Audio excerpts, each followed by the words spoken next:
You're watching New Hampshire Back 40. Brought to you by More Sporting Goods, your full-line sporting goods store. All right, it is Monday, October 3rd, and I just got a shot at a buck. I didn't bring all my camera gear out with me this time. I said, to hell with it, I'm going to leave it behind. I bought my little camera anyway, and I got my Tacticam on my bow.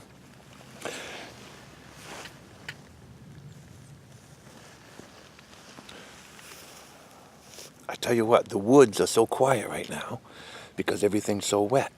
And this little buck snuck right up behind me. He was 15 feet from my tree before I realized he was there. And my bow was hung up on my left side, and he snuck in on my left side as well. And he milled around the bottom of my tree for a bit, and he was sniffing around, but he had no idea I was up here. And then I managed to get my bow off my holder, because it was sitting right here on my side here. And I got the bow off, and I started to get ready for a shot, but he kept looking at me. He must have looked at me a half a dozen times. And I just closed my eyes and squint them open a little bit to look at him, and he'd go back to just sniffing around. Well, I was getting ready to think I'm going to have to draw in this deer, and I thought, oh, I got to get my Tacticam on. So I hit the button on the Tacticam. One button, record. That's all you got to do. Once I hit that button and I felt the vibration, I knew my camera was recording. But when I did that, he saw me, and he looked up, and he didn't like that one bit. Now he knew something was up. He jumped away a little bit, another 10, 15 feet away from me, and it was in a bunch of branches. And I thought, shoot, I just blew it. Maybe I should have waited. But I said, you know what the hell? So then he just stayed there, and he just started walking a little bit again. So I got the camera on him, I got my bow on him, I got the full draw, and I let a shot fly. So now I'm sitting in the tree. I just ate a couple cookies, let some people know I let one fly, and I'm going to get down and go check my arrow. I can see my arrow right on the ground. Looks like another pass-through, and I watched a deer run away.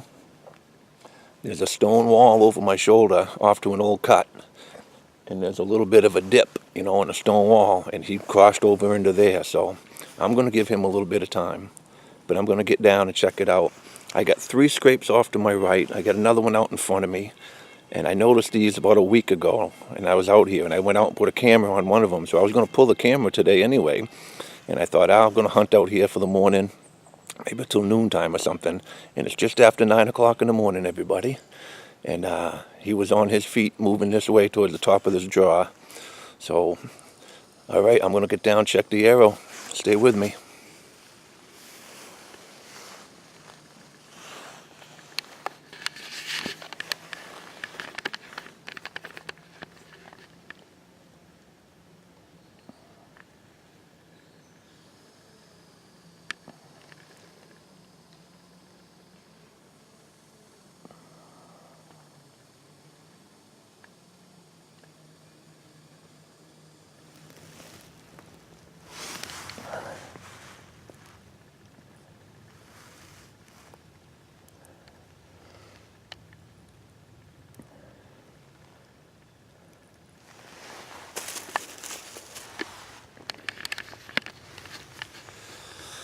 Another complete pass-through. I'm going to tell you right now, too. This is the same exact arrow in broadhead that I shot that doe with on opening day.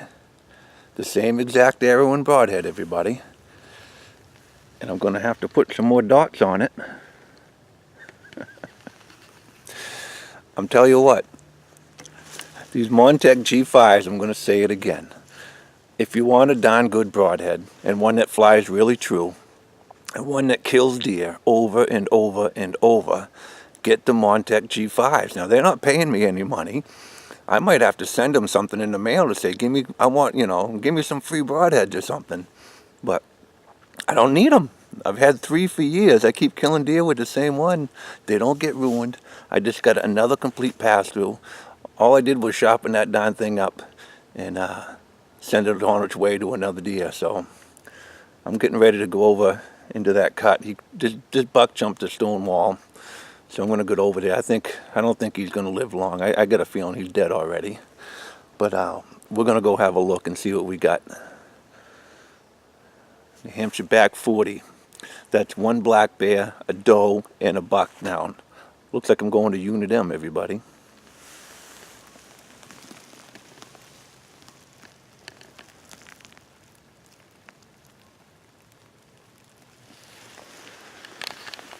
Let's go see if we can find that buck.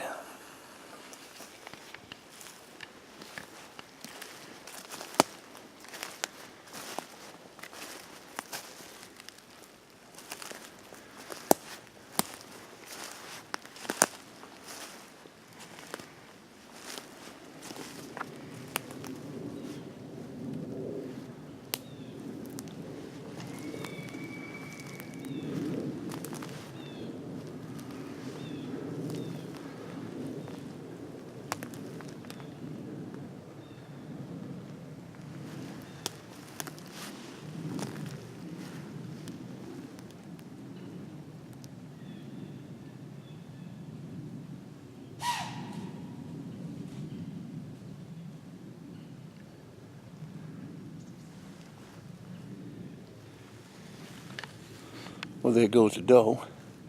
The deer are definitely on their feet down here.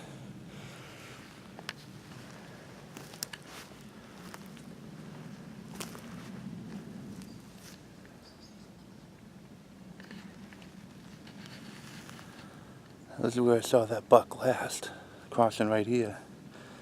Haven't really looked for any blood yet, but because I saw where he went.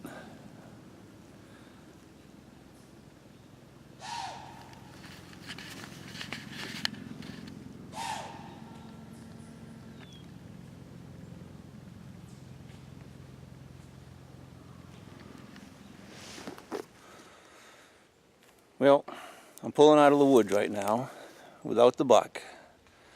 I'm gonna go back home and look at the footage that I got on the Tacticam. I put a call in to the dog tracker already. Gonna wait to hear back from him. And as tough as it is to make this decision, I know it's the best decision to make. So that's what I'm doing. I'm going back out of here for a few hours. You know, I got a complete pass-through on the arrow. I'm thinking now it might have been a little bit low. I'm hoping the Tacticam video will show me a little bit more of what I'm hoping to see. But it's a tough thing to do, to back out of the woods and not go after it. So, but I know it's the right thing to do. So that's what we're going to do. I'm going back out of here for a few hours, go look at some footage, and then, you know, go from there. It's still 10 o'clock in the morning. I've got all day. That deer's got all day to go ahead and expire somewhere in the woods. Don't need to be pushing it all over the place.